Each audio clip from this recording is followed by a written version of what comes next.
The following is a Hoop Ball presentation.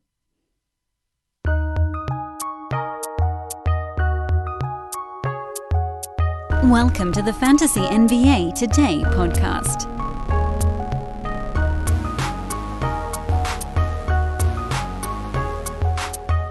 Let me talk to you for a minute about Michael Porter Jr. I know, we're foregoing the usual pleasantries at the front end of the podcast, and we're diving in just the way we did during draft season, but we need to talk about this dude because every year there's one. Every year there's one guy who's so ridiculously undervalued after a few ball games. And every year, we probably don't put enough time into fixing that situation. And when I say fixing it, I basically mean like taking advantage of it. Because there are guys that have performed more poorly so far than Michael Porter Jr. He's number 113 in 9 category leagues. And overall, it's been quite bumpy. Devin Booker is number 123. Nobody cares. De'Aaron Fox is number 266. No one cares. But those guys, by the way, were both wildly overdrafted. Not that far, but overdrafted. Dame is 151. We've heard reports swirling that maybe he's dealing with an abdominal injury. I don't know. It's possible. It's possible. It's also possible that dude is cold because, he looked pretty good in their second game, the win over Phoenix. I don't know. In any event, we'll get the truth on all of this stuff. Point is, for whatever reason, Michael Porter Jr. at 11.5 points, he's the one that everybody is homing in on, and I think we know why. Because it's the 11.5 points. Because the rest of these complete disasters so far are averaging more scoring than that. At least when you talk about guys like kind of in that top 30. Shai Gilgeous-Alexander finally had a couple of good ball games, got off to a horrible start, but he's averaging 22.5 points, so nobody cared. I don't know what Russell Westbrook belongs in this conversation at all, but whatever. Drew Holiday's been hurt, so that one's a different one altogether too. You can find a pretty reasonable note on why a lot of these guys are not really getting into that conversation for should we panic? The panic guys. There's always one. I would argue James Harden is kind of in the mix a little bit because everybody wanted him to take more free throws, but he's still number 45 through his first 4 games. And it's pretty easy to look a couple more free throws and shoot better than 36%, and everything else sort of levels off at that point. And this year, it's Michael Porter Jr. of the top guys. There's always going to be guys in the 60s, 70s, 80s that are horrible and people are freaking out, but it doesn't really matter because those guys will be somewhat useful for your fantasy team, but they're not difference makers, not the way that MPJ can be. So today, to begin the podcast, here is the case for Michael Porter Jr. Reason number 1. So far this year, he's averaging 13 shots per game. Last year, over the entire NBA season, Michael Porter Jr. averaged 13.4 shots per game. You'll notice those numbers aren't very different. I think there's a growing feeling that he hasn't been as active within the offense, and through the first couple of ball games, you might have been able to argue that was true. He only took 10 shots in each of their first 2 games, but he's 14 against Cleveland, and then 18 yesterday. After Jokic went down, he got a couple extra in the second half, no doubt. But he's right back at 13 again, which is where he was last season in the regular season, 13.5, and 13.5 in the postseason last year, Denver's 10-game postseason run. Last season overall, he averaged 19 points, 7.3 rebounds, 1 assist, 0.7 steals, 0.9 blocks, 2.8 three-pointers on a ridiculous 54% shooting from the field, and only 79% at the free throw line. This year, He's averaging 11.5 points on 34.5% shooting from the field. Only 32% from downtown, by the way, after 45% last year. And he's made his 1 free throw so far, although admittedly, that was not really a positive or a negative for him last year. Notable, 5.3 rebounds, that is down season over season, but we're still very much in limited sample size, and a game where he had 4 fouls and only had 1 rebound against San Antonio, kind of clouding that number a tad. The other 3 games, 6, 5, and 9, put him at, you guessed it, right around 7 per ball game. So very damn close to last year. Now, we can't just pull one game out and say, look, let's take the averages without this one game in the mix, but it is a relatively interesting exercise. In addition, into the other 3 games, if you pull out the one complete and total failure of a ball game, he's at 3.3 assists per game. No Jamal Murray, he's going to have to pass a little bit more. There's a tiny bit of upside we hadn't even looked into yet.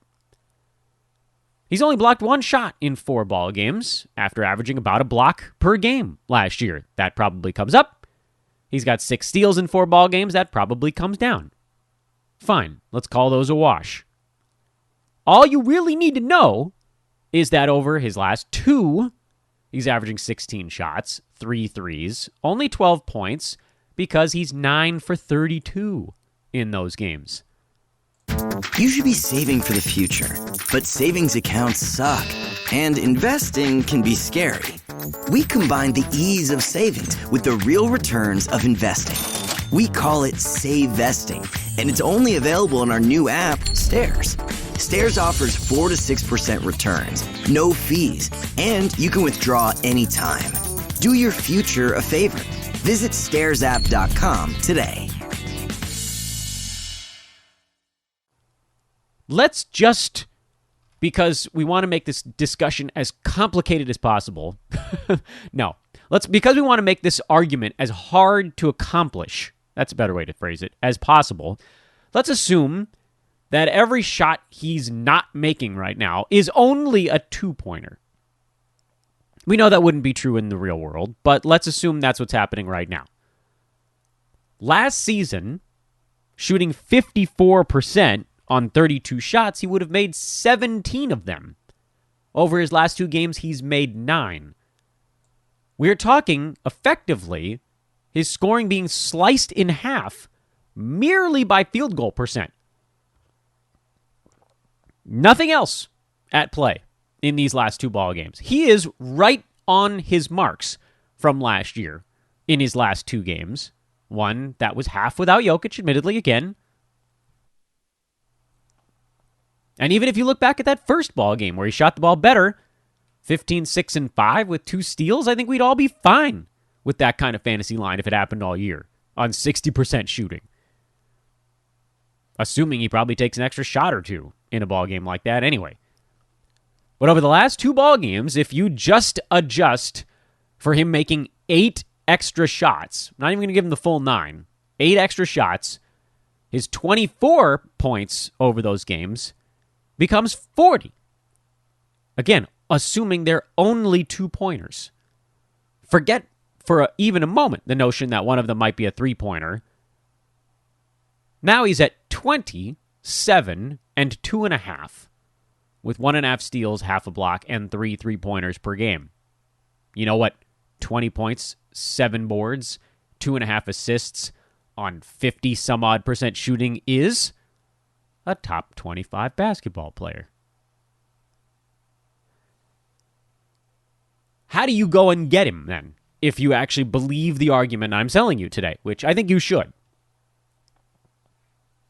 Well, let's conservatively say that you only think he's getting inside the top 35, which gives us a pretty good amount of wiggle room, because each slot you climb between 35 and 1 gets sort of harder and harder. Each individual peg, each rung of the ladder that you climb. Let's just say he's going to be top 35 at this point. Who do you have on your team that might actually mesh and you can send out for a guy like Michael Porter Jr., who most people drafted somewhere between 25 and 30 or so? I would say do a little exercise. Look at your team and see who you drafted between 40 and 65, somewhere in that window, who's really playing well. And someone might just convince themselves is going to be better than MPJ at the end of the year. How about Anthony Edwards? Generally drafted around 40. 25 points, 8 boards, 4 assists, a steal, 4.3 three-pointers, 88% free throw shooting. I don't think that's keeping up. Field goal percent, maybe that gets a little bit better. Usage probably stays pretty high for him, but 4.3 threes? I doubt it. Would you rather have Michael Porter Jr.? Right now, most people would say no. I'd say yes. What about... You wouldn't get him for Rashawn Holmes, so don't even venture that way. What about Jaylen Brown? Well, the game of his life. One really, really, really good one good one, and one bad one. And an injury game. He's at 28, 7, and 3 with 2 steals and 4 three-pointers, basically. Right now, most people would rather have Jaylen Brown. That's a buy low opportunity. You want to go farther down the board, see if anybody makes the grade from down there? What about somebody drafted in the 50s? CJ McCollum. He's number 3 right now, shooting 53% from the field with 5 three-pointers and 3.7 defensive stats per game. You got CJ? Go try to get yourself Michael Porter Jr. Ja Morant, shooting 58% on 23 shots a ball game right now, and 81 at the free throw line, 3 threes, 35, 4, and 8 with 2 defensive stats per game. You think that's going to hold? I got a bridge to sell you. Go get Michael Porter Jr. I'm not sure you can go much farther down the board without starting to insult people a little bit. Like Derek White is having a really good start to the season, but there isn't the name power there. Jonas Valanciunas is having a brilliant start to the year, but I don't think people truly believe he's going to stick as a... JV's an end-of-the-first-round guy right now. That's almost definitely not going to hold. Malcolm Brogdon, second rounder right now, I don't think people believe that's going to hold. But you've got this pocket of players you could flip out there and go get him. Because this is going to be a difference-making spin when it happens. I don't know when it's going to happen, but all of a sudden it will. And when it does, he's going to shoot like 65% for 3 weeks, leveling off the numbers. It's going to be crazy. He'll probably be a first rounder for like a 2 to 4 week stretch in there. Maybe more. I don't know. But it's coming. And this is our opportunity to get out in front of it. And every day we don't, there's a chance the game happens that flips this on its head. And luckily, it wasn't yesterday, because yesterday he missed a ton of shots again. Took 18, so, that was good, I guess, but didn't make many of them. Shot, 20-something%. Still had 13, 9, and 2, 2 steals, 3 threes. And if you adjust for normal shooting in that ballgame and give him another, basically 4 field goals in it, and he's 21, 9, 2, 2, and 3 on good percentages, and that's the guy you drafted, that's a tough guy to pick up. By the way, while we're talking about that ball game, Nikola Jokic left halfway through with a knee contusion. He tried to push his way back in, and I think they held him out. Sounds precautionary at this point. Consider him questionable for their next ball game. If he does miss time, it doesn't sound like it's going to be very long. Got a question on Twitter about what do I think about Aaron Gordon. I think his fantasy game is crap. Scored 20 points, actually hit his field goals in this one, but he's a percentages disaster who turns the ball over too much, so I'm not... Nope. And Monte Morris, you could maybe roll the dice once if Jokic is out, where he'd have to take a few more shots. He's a pillar of boring point guard efficiency, but it's not... There's no upside. There's none. There's no play there. Welcome to Fantasy NBA Today, everybody. Your 12 minutes on Michael Porter Jr. in the hopper. I'm your host, Dan Bespris, I think. Forgot who the hell I was for a second there. You can follow me on Twitter, at Dan Bespris. You guys know the drill. Find him. Find me. Who am I? At DANBESBRIS. Or just Google Dan from Hoopball. I've been going buck wild on social media lately. I don't know how long I'm going to be able to keep up that particular pace, but in terms of like Q&A and things of that nature, it's been fun. I've been rattling them off these days. Managed to clear 8,000 followers. That's kind of fun. I don't know why I care, but I guess I do. This is a Hoop Ball presentation, as per usual. You can go to hoop-ball.com, get yourself a Fantasy Pass, which is the monthly full-season fantasy subscription. That has access to the premium Discord, in addition to all the other things that normally come with a premium sub at a fantasy basketball website, like projections and pickup articles and all that traditional good stuff. But now you can get access to the pros, access to the best of the best of the best, myself included. I host a live Q&A every Monday in our Discord. Tonight, the great Steve Vidovich, who you've heard on this pod before, has his Q&A happening midday, I believe. Might be happening right now as you're listening to the show, for all I know. I don't know the exact time stamp on that. Might be over, but whatever. If you got a subscription already and you're not using the pro access we provide at Hoopball through our Discord, you need to hit me up at Dan Vespers or email teamhoopball at hoop-ball.com so we can get you a code and get you in there. And if you don't have a subscription, go get one and then come join us. Love to see you. Not a particularly large card yesterday, so I figured we could do a little deep dive at the front end of the show. Philly lost in New York. No big surprises out of Philadelphia. I'm starting to sour on the Maxey, Thibault, who's going to fill in for Ben Simmons thing, because it does seem like it's kind of switching on a night-to-night basis. Danny Green's been a little bit better. I'm inclined to basically give you guys the green light to punt on all of those dudes. Hold on to Seth Curry, though. This was an off night, but he's otherwise been very good this year. On the Knicks side, Kemba Walker finally got it going. Played 28 minutes, 19, 3 and 5, 2 steals, a block, 5 3-pointers. He actually bounced himself right back inside the top 100 with one good ball game. That's the magic of the beginning of the season. He's now number 88. Is this the start of a run for him? I doubt it, but it does seem like a comfort level is going to start to develop, and every week or so, he'll get a little bit better. So let's hope it keeps trending in that direction. And the Knicks got themselves a nice win. I think they snapped like a 3-year losing streak against Philly in the regular season. Warriors beat the Thunder. We had a small free gambling play on the Thunder yesterday. I gave that out on Twitter, plus 9.5, so that covered. Figured this was a letdown spot for the Warriors, and it was. They came out flat. Thunder were out in front for pretty much the entire first half. Then they were kind of neck and neck for most of the second half. Warriors opened up 7, 8, 9-point lead, and it kind of hung around in that range for a while. No surprise, really. The Warriors just got done playing 3 California teams and then got to go on the road to play a Thunder team that's sort of a pastry matchup. They're horrible. So they half-assed it for a while and then woke up and won anyway. Wiggins looked better. Draymond Green looked better. Steph looked actually a little bit worse. I don't think they really needed him as much in this one. Jordan Poole was fine, if unspectacular. Damon Lee was also fine, if unspectacular. Those guys are starting to cannibalize each other a little bit. I still think Jordan Poole is worth starting until Klay Thompson comes back. But as I've said on the show a number of times already, there's minimal upside there. And those of you that were yelling at me during the preseason about Jordan Poole going bananas here to start the year, there was never really going to be a bananas. It's always just going to be pretty good, and that's fine. Pretty good is fine.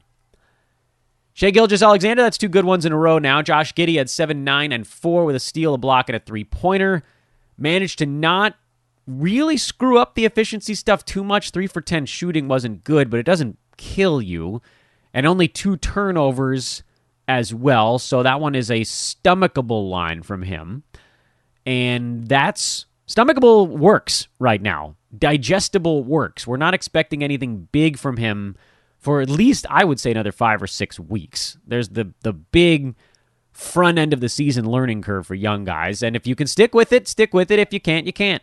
That one's not a one-size-fits-all kind of decision on players like that. Lakers beat the Spurs in overtime. LeBron sat this one out, so Russ went full Russ, 33, 10, and 8.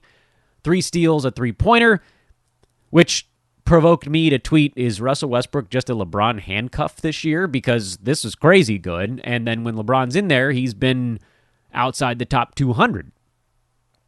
Anthony Davis tweaked a knee late in the ball game. He looked bad, and then he got up and just kept playing. Made 5 of 6 free throws. That, of course, is one of those big things. He hasn't been shooting the ball particularly well, but I think overall, on the Anthony Davis front, you probably have to feel like you're winning right now. He's number 18 in 9-cat. 28, 12.5, and 3 blocks per game. It's the percentages that are right now holding him down a little bit. Field goal's been fine, but not good at 49%. And then the free throw got off to that terrible start, but if he can just kind of slowly work its way back and erase the memory of all these sort of yips-like trips to the free throw line, well, that would do quite a lot for us. And with Russ, I don't think... I hate when analysts call this a sell-high moment because everybody knew LeBron was out. You're not surprising anyone. But if you are selling him, it's really just a, abandoned ship moment where someone sees something good and might convince themselves it could happen a couple of times. Russ will probably be fantasy usable by January. Reliably by January. I don't know how good he's going to be, but he's going to probably not be a giant anchor on your team at that point. But it's going to be rough sledding between now and then when LeBron plays. Carmelo played 30 minutes, by the way, again in this ballgame. He's been getting big minutes for the Lakers. Went cold here, but actually probably deserves a start in points leagues right now. On the Spurs side, triple-double. DeJounte Murray, 21, 12, and 15. He went big. Jakob Poeltl went big. Lonnie Walker's actually been okay so far. I still don't think I can get behind him in a category format because his value really is tied up in hitting three-pointers. He went 7 for 10. If he misses 3 of those threes and he's 12 points, 6 assists, and basically nothing else, that sort of doesn't quite cut it. The more interesting note I thought in this game was Doug McDermott leaving partway with a sore knee and Devin Vassell picking up and running 35 minutes with a more well-rounded fantasy game. And he missed his 2 free throws, by the way. If Vassell makes his free throws, he really moves up the board. 19, 7, and 2, 2 steals, 5 threes, took 16 shots in this overtime game. And yeah, OT is obviously going to help. But until we get a report on McDermott, which, by the way, didn't seem that serious. So, I mean, you kind of have to take that with a grain of salt, and that may push guys like Walker and Vassell back out of the picture. But if McDermott has to miss even a single game, you could probably trot Vassell out there and hope for something good. Houston-Dallas, which sounds like a hero in a Michael Bay movie. Houston-Dallas, Eric Gordon had 22? What the hell's going on out there? I have no idea what Houston's doing right now. They ran Eric Gordon 27 minutes off the bench. Daniel Tice played 29 as the starting center and actually looked pretty good. And this is sort of why I took him as a 15th rounder in a couple of leagues, thinking, all right, well, maybe they'll start him and give him starters run for, 2 months to start the year. But it's just all over the map with this team right now. Daniel House left partway with a foot injury. I mean, I don't want to say good because I don't wish injury on anyone, but anything that sort of declutters this team would be super useful right now. Jayshawn Tate had some foul issues, didn't play particularly well. Overall, I think he does belong on rosters. Jalen Green, points leagues only right now, might grow into 9 category type performances before the year's done, or it really might be next year. And then there's Alperen Şengün that everybody's been slobbering over, and for good reason. He has a really nice fantasy game. Everyone that you watch 10 minutes of him and you can see he can rebound, he can pass, he can steal, he can block, he can shoot a little bit, but he's also a spindly rookie who has severe efficiency issues and won't get a ton of playing time when Tice and Wood are both healthy. So Şengün here, just 14 minutes in this ballgame. When he was up around 20, he was sniffing fantasy value, but it's going to be a ride. And I'll say it again, I get it. I understand the appeal of being kind of the first one. I'm talking about redraft right now. Dynasty, all of this stuff, the answer is very straightforward. You sit on the guy with all the upside. In redraft, it's really hard to roster some of these young guys while they're stinking at the beginning of the year. And Şengün, you've seen these flashes of it. Giddey, you've seen some flashes of it. Scotty Barnes looked really good and then had more of a rookie-type game. We haven't seen Cade Cunningham play yet. Jalen Green had that one game where he hit all the three-pointers, but generally he's been kind of quiet. This is what happens. You see these little flashes. Everybody drools all over themselves. You got to get the spit rag out. And then they play like rookies. And everybody freaks out. But it's the same frickin' formula every year, guys. They're going to be bumpy. Probably 3 out of every 4, maybe 2 out of every 3 ball games. It's why I don't mess with it. It's not because there's no value in rookies. It's because they have a really hard time hitting their ADP when the first half of the season is so rocky. I also play a ton of Roto, where you could call it a stash if you really just wanted to sit on them for a while, but you're not going to start someone who on any given night might only play 14 minutes. You can't do it. I need my games cap guys to be consistent performers. And then in head-to-head, it's sort of a different phenomenon. If they're healthy, you can take the non-zero kind of poor performances and then hope that it grows as the season goes. Like I drafted Anthony Edwards in a couple of head-to-head leagues last year thinking as the season goes, this guy becomes more useful. If my head-to-head team can stay afloat while he's a minor negative, he becomes a much bigger positive towards the end of the year. That's great. In Roto, there are too many positives that you can pick up throughout the season to squat on guys like that, where there's the question mark. In head-to-head, screw it. Like, squat on it. As long as they're not giving you zeros. It's not like an injured guy. Roto, there's kind of no difference between a rookie struggling and an injured player. You can't start either of them into a games cap. In October, suppose I should add. But overall, the Rockets are just a cluster mess of not fun. Kevin Porter Jr. had better counting stats in this one, actually had 2 steals, but 4 for 10 shooting, missed a free throw, 6 turnovers. It's always there. And the steals being better for one game does not change what the stat line is. He's going to have a world of trouble being a category league player this year. One thing that's hard about hosting a fantasy show is that people assume you dislike the player. That's the dumbest thing ever. Why would you ever dislike a player for their fantasy numbers? Separate emotion from this as best you can. Except with Bobby Portis. I'll never forgive him for punching Niko Mirotic in the face. Separate emotion from this as best you can. I don't dislike any of these people. They're freak athletes, and I love it. It's why I watch all the basketball I can possibly handle. But it's also my job to tell you when someone's bad at fantasy. So there you go. Kristaps Porzingis soared back, left halfway through this Mavs-Houston game. He wasn't playing well, and we might know why now. He was actually, I know he wasn't shooting well, but he actually looked pretty good his first couple of ball games. His stuff was fine, and once the shot falls, he'll be okay. Doesn't sound like a big deal, but this is something we knew we were getting into with him. And it's why you can't draft him in head-to-head. And it's why you can draft him in Roto. Stick him on the bench for a game or 2. Wait till he comes back. Go squeeze out that second, third round per game value whenever he's on the floor. In the interim, we didn't really see any kind of traditional step-up for Porzingis. Dwight Powell didn't really add any extra minutes. Boban didn't really add any extra minutes. Moses Brown played 3 minutes. I have no idea why people are talking about Moses Brown on the internet. Is it because he had a couple of big games with OKC last year, a team that was actively trying to lose?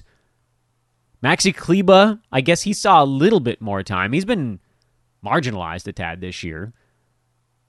Really, more than anything, they went small. Jalen Brunson went for 11 and 11 in 28 minutes. If he actually sees 25 to 30 minutes per ball game, he's probably worth a look.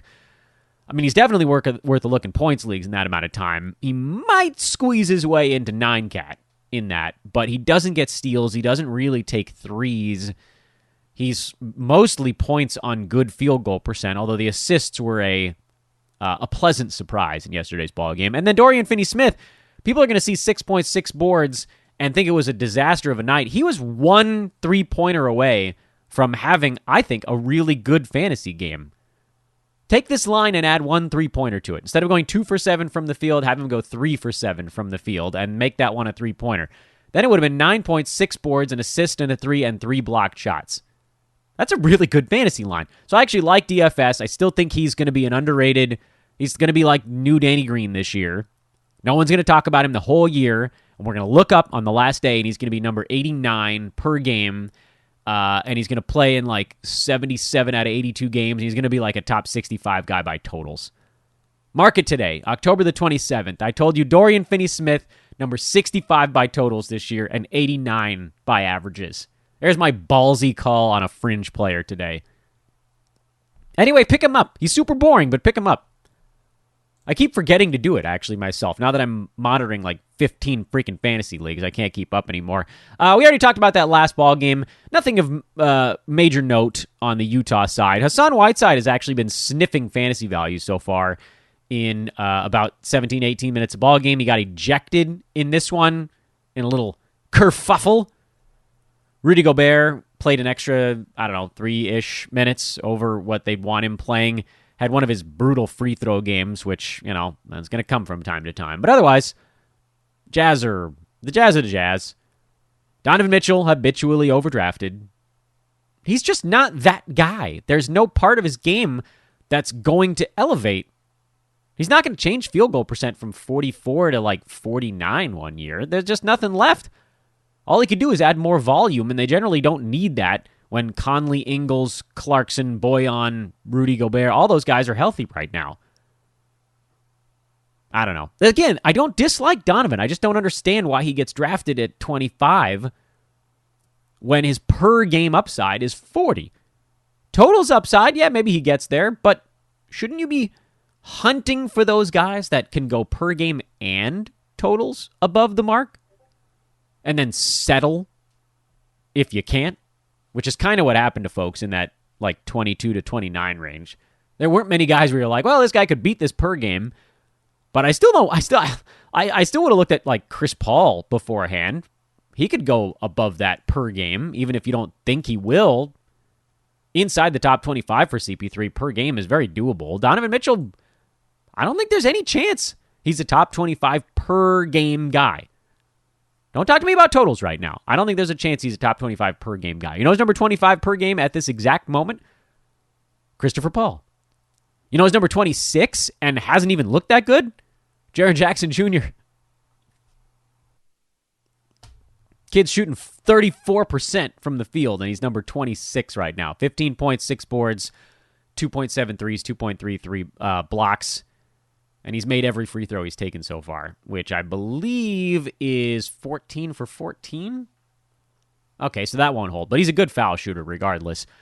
I don't know why I'm talking about JJJ. It's not super important that we do it. I just think it's funny. That was kind of like the guy that I didn't talk about a ton on this podcast.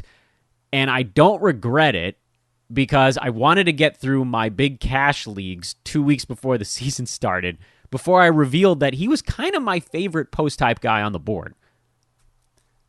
Anywho, this podcast is all of our shows brought to you by our buddies at Manscaped.com. Use coupon code HoopBall20 on your order. Get 20% off and free shipping on whatever you get from our buddies at Manscaped.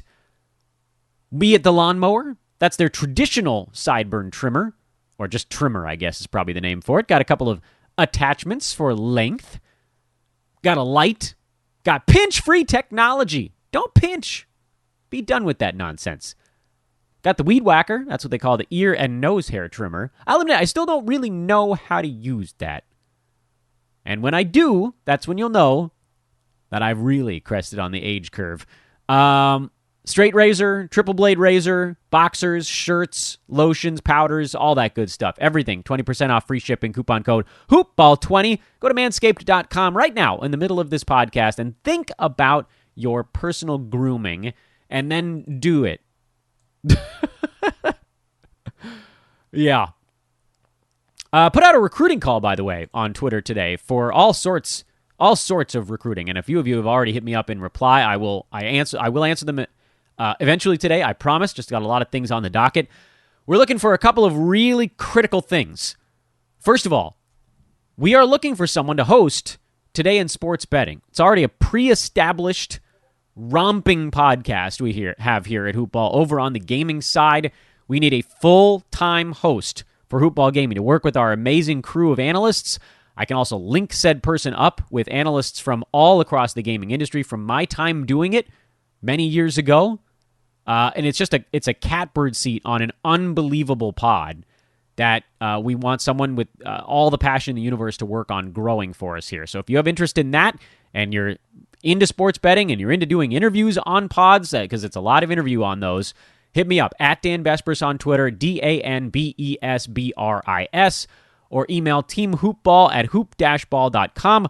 We're also looking to expand into more team coverage podcasts, and we have quite a few that are open right now, which you could easily figure out by just looking at what shows we have on our Hoopball website. But if you're interested in covering some of the young and exciting teams in the NBA, there's a spot for you here. This is on the reality side. You could dabble in fantasy if you wanted to, but reality coverage of many of the teams in the NBA is available right now. Same deal. Hit me up on Twitter at Dan Besbris or email teamhoopball@hoop-ball.com. Quickly, homework assignment for this evening, and it's a big one. Big Wednesday. 10-game card tonight. Charlotte at Orlando. Terry Rozier doubtful, which means you can probably go ahead and stream Kelly Oubre Jr. PJ Washington, I believe, is out already, so that means another night for Mason Plumlee. Orlando's side, I just can't with these guys. So many guards that are very points leaguey on the Magic. Cole Anthony, kind of the closest among them. They've really just been a couple of bigs on that team fantasy-wise. Bamba and then Wendell Carter Jr. has been okay so far. I don't need to go down that same road. As soon as there's any kind of clutter of people, and I guess Franz Wagner's been good with no Chuma Okeke, but there's just so many things that are about to evaporate for that team. Hawks at Pels, not a whole lot there. We're watching the Hawks mostly to see what's going on with their wings. Bogdan Bogdanovic has not really gotten into the mix so far. DeAndre Hunter missed the last ball game, but he's expected back. And then Cam Reddish has been gunning off the bench, and he's been hot so far. But I don't know. I'm almost believing that it could stick. I just don't like the role, the situation. It requires that he get a ton of shots every ball game, and I just don't know that there's always going to be that many. But he's close. Make no mistake, he's close. Indy, Toronto. Karis LeVert got a pretty good report card. We mentioned health report card. We mentioned that yesterday. I don't think he's expected back yet, but that'll put a big dent into Chris Duarte. And then with the Raptors, we're just constantly watching the front court. Let's see if Chris Boucher gets off the pine in this one. Can he work himself back into Coach Nick Nurse's good graces? That's about it on the Toronto side. And then, the consequences of that as well. Precious Achiuwa, Pascal Siakam back at practice, so things are only going to get weirder. Wizards. Let's see what Bradley Beal looks like. He's been rusty so far, maybe dealing with that hip thing. Daniel Gafford, perhaps people expected too much because he's been fine so far. He's kind of been that top 80 guy that everybody was shooting for. So, anyway, Boston. How Marcus Smart doing with the migraines? Will Big Al play in this ball game? Everything with Boston is health-related right now, which is eerily similar to last season. But they've got themselves back on track here. They've got back to a break-even start. And I have them with an over this season, so I kind of need them to keep on winning. Miami, Brooklyn. Tyler Herro's playing well. We'll see if that continues for Brooklyn. We're just sort of waiting on James Harden getting his shot to start falling, but there's no real surprises or key watch players. LaMarcus Aldridge on the Brooklyn side, nibbling at games cap only type value. I do still think there's a weird path for maybe like a Bruce Brown, but it's not clear that there's going to be quite enough there, so probably leave that alone. Lakers Thunder, we don't know what the status of LeBron James is. If he's in, he and AD are your only Lakers. If he's out, Russ and AD are your only Lakers. In category leagues, you could probably venture into the Carmelo Anthony universe in a points format. Thunder, they're rough. Minnesota, pretty easy to handicap. Still hoping Naz Reid can carve himself out a role. I don't know that it's going to happen, but I'm hoping. Milwaukee, Grayson Allen continuing to kind of quietly stream along there. Drew Holiday already out again. Tough start to the year for him. I don't know that we could necessarily see this coming with all the mileage that these guys put on, because everybody else is fine. I think it's just a little bit of bad luck. They'll be okay. Kings, Suns, nothing there. Grizzlies, Blazers, this is worth watching. I think we have a pretty good feel for Memphis right now. Start the starters. For Portland, will they let poor Larry Nance actually get involved? He's too good to be playing 19 backup center minutes or whatever's going on. It's dumb. Can Nasir Little do enough to secure a streaming slot? And how close is Norman Powell? And then the Cavs and the Clippers. Cavaliers have been kind of fun so far. Garland's back, but he hasn't been very good to this point, mostly passing. Lauri Markkanen, he's just sitting right on the edge of it right now. Markkanen's number 82 while shooting 31% to this point. A couple good shooting games, that number changes quick. You guys are going to kill me for this, but Colin Sexton's number 187. I'm out on an island. I'm out on an island with this one. It's the whole world against me. But I just don't believe he's ever going to be more than top 100 in 9 category leagues. And I know that points are valuable. I get it. They're hard to find late. I mean, we're literally talking about almost every fantasy analyst. So I don't want you guys to listen to this and be like, oh, Dan's targeting so-and-so. Not the case. Everybody wants there to be beef when there's no beef. There's really no beef in fantasy anymore. There used to be one. There used to be one big one. You guys probably know what it was. We're not going to talk about it. I learned about it once I got to the other side of the fence here. But there's no beef anymore. We all love each other. We argue about things. That's fine. It's the difference between fantasy sports and, I don't know, politics. If you disagree with someone in politics, then everybody wants the other person to die. I don't dislike anybody. I can disagree with them. I happen to disagree with literally every person on earth. Colin Sexton. And that's fine. I'm sticking to my guns. I don't value points that much. You guys know that about me. The Dan Besbris Old Man Squad is built on a heavily de-emphasized scoring team. Sexton, good field goal percent, generally a better foul shooter than where he's at right now. But because of the lack of other stuff, it's hard for him to get inside the top 90. That's where he was last year, between 90 and 100. It's really weird. Like, the guys on the Cavs that seemed like sure bets haven't been. And the guys that were floating through the air have been really good. Jared Allen's been great so far after really not being all that locked in the second half last year with Cleveland. He's been good. Right now, attempting to lead the league in field goal percent and making a pretty good case for it. He's number 38, shooting 84% from the field. He's not even blocking shots yet. Markkanen, we just told you, off to a good start. Evan Mobley's been amazing. Ricky Rubio's been great so far. Cavs could legitimately have 6 guys inside the top 100 at the end of the season, if but barely, on a few of them. Markkanen, Sexton, Rubio, even Garland. Those guys will probably be between 80 and 100, maybe all of them. And then Allen above it. Mobley looks like he'll be above it also. Cavs are kind of fun. Clippers side, Marcus Morris, it sounds like he's out again, working on strengthening his knee. That's a sort of an ugly sign. I don't know what the hell the status is there and how long it's going to be, but that bodes well, I would think, for Ivica Zubac. Clippers are not going to have as many options to go small, so Zubac might have a top 100 run here in him, just getting a few extra center minutes because they don't have that many choices with Serge Ibaka still out. Terrence Mann played better in their last ball game, but the minutes haven't really been high enough since Nick Batum came back. Keep an eye on that. And then I imagine Eric Bledsoe will bounce back in this one with his shot, but you still got to like the steals, the rebounds, the assists, all that other stuff is there. Reggie Jackson, very poor shooting start so far, and because his game is so heavily built on scoring, he doesn't get that many steals, doesn't rebound very much. The assists will be okay, I think, this year. He's at 4 right now, and somewhere between 4 and 5. So not good, but not like explode your team bad from a point guard. But you can't go high volume 30% and expect to have a good fantasy season. So hopefully that'll get turned around. He probably works his way into the 42-ish range if I had to think. But again, if he's taking 19 shots a game, if he can get into the 40s, then the good stuff will probably overpower the bad. Because he's a good free throw shooter as well, and his turnovers have been low. So that's all good stuff. All good stuff, all good stuff. Wrapping it up now here on Fantasy NBA Today. We end at the end of the line. It's homework time.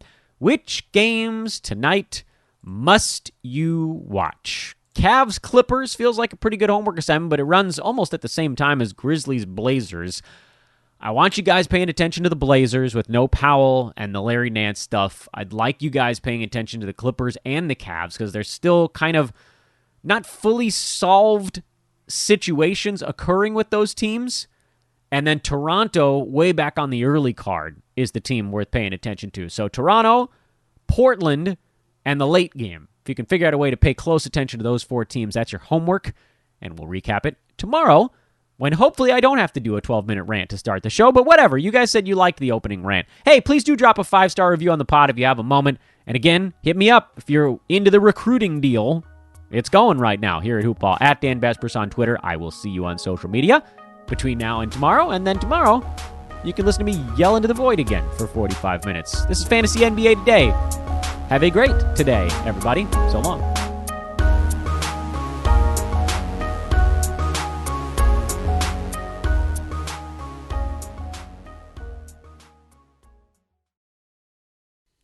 This has been a Hoop Ball presentation.